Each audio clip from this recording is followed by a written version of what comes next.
Tev jāparāda, ar ko tu esi īpašs, ar ko tu esi savādāks.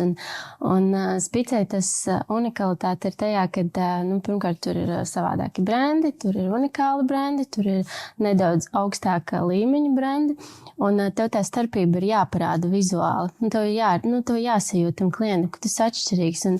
Un tad, ja tu saliec visas reklāmas, tur pieņemsim visu tirzniecības centru reklāmas kopā, tad viņas pa lielam ar neko neatšķirās. Tu vari vienam uzlikt tur galerija Rīga, vienam Rīga Plaza. Un tas nozīmē, šajā gadījumā ir iespējams ir nedaudz jābūt pat augstāk nekā tu patiesībā esi, lai tu cilvēks sajust to atšķirību, ka tu esi nedaudz augstāka līmeņa brands nekā citi, jo tu piedāvā arī tādus brandus savā iekšienē. Un kas nebija mazsvarīgi, tur bija diezgan nopietna un liela daļa tika veltīts, lai saprastu savu klientu un izzinātu. Un man liekas, tāds viens no